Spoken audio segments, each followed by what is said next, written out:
Okay, the purpose of today's video is to explain and demonstrate how to back a boat down a boat ramp, something that gives a lot of new boat owners some fits and challenges through the years. So the three most important parts are the three P's: prayer, practice, and patience. Prayer is simple. Heavenly Father, pray in Jesus' name that you'd help me back the boat down the boat ramp quickly and safely, without hitting anything and without endangering anybody. Practice is best served on days when there's not a whole lot of activity on the boat ramp. You can practice it several times when you're not under the time pressure of other people waiting to launch the boat or being in a hurry to get to your fishing spot. So lots of days over the winter when boat ramps don't have a lot of activity, get out here and practice. I've also noticed that in addition to practicing backing at boat ramps, if you don't happen to live real close to a boat ramp, there are other large parking lots that are vacant at various times of the year. My sons and I often do driving practice and backing practice in a nearby college campus parking lot on weekends and holidays. There's a lot of room out there to practice backing up. Okay, and patience. It's key not to be in a hurry. Because when you get in a hurry, you get nervous and you make mistakes. So if there's a bunch of people in line trying to launch their boats, like right at the break of dawn, I just find a parking spot and I wait until there's more time and opportunity. All right, so some of the practical details launching a boat, backing it down the ramp safely, is you really want a straight shot, and you want it to be in the light, at least when you're first coming up the learning curve. Try not to do it in the dark if you don't have to, and try and work out, find a boat ramp where you can get the car and the boat trailer real straight and then just come straight back. And there's several reasons for that, but the main reason is so you can see both sides of the boat, both in your mirrors and when you turn around to observe directly when you're backing. All right, let's talk about some more of these things in a minute. Okay, so now we're in the driver's seat talking about a few things, and one of the things I'll mention is that I don't find the little reverse camera useful at all for backing up a boat trailer. Those are designed to really see what's happening in the few feet really close to your back bumper, and they've got kind of a wide angle lens that doesn't really show you very much about what's happening behind the boat, which is really what you're more interested in when you're backing a boat. So you got the normal mirrors. This is just a normal rear view mirror. This is the right side mirror, and this is the left side mirror.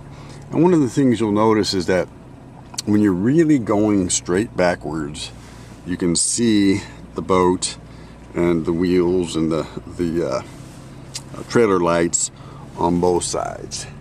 If you can only see the wheels and the trailer lights on one side but not the other, you're not really going straight back.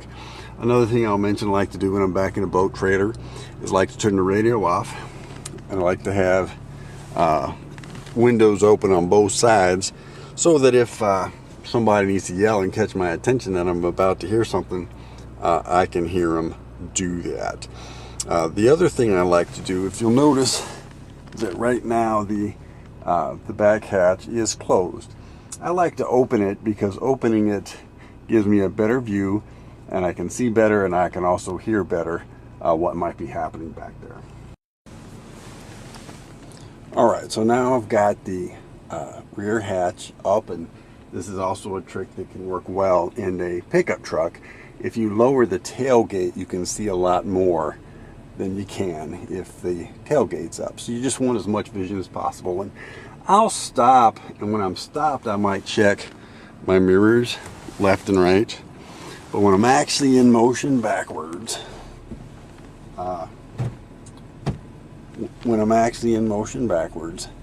I'm facing backwards. I am looking directly at the boat trailer and the trailer tires.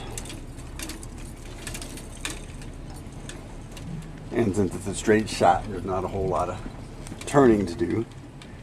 Turning is the tricky part of all this, and if you practice you'll get some practice doing that. But really, when it's time to play, when it's time to actually launch the boat, I try not to turn any more than I have to when I'm going backwards.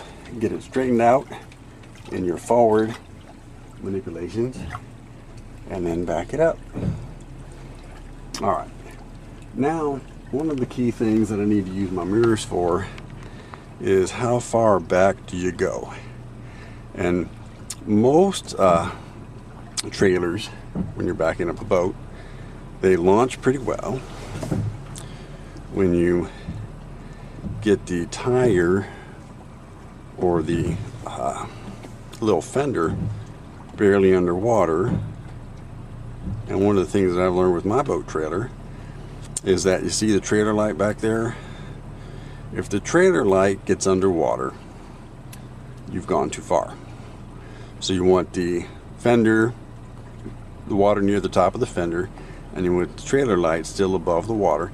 Now, different boats, different trailers have a little bit different sweet spot, but that's where the sweet spot is for mine. So now that it's in the right spot, it's just a matter, put the car in park, double check, put the car in park, double check that the car is in park, foot off the brake, foot off the gas, boat's not gonna, the whole vehicle is not gonna roll back into the water, it's not gonna roll forward, we're in a good spot. Now we're done backing the trailer, we can go ahead and launch the boat. This is another perspective that I believe is important that I always like to have a visual look at before I launch the boat. Simply making sure that there's no children or other obstructions on the boat ramp. A lot of times if you just back it down, you're going kind of blind. So I like to have a look at this perspective before I launch.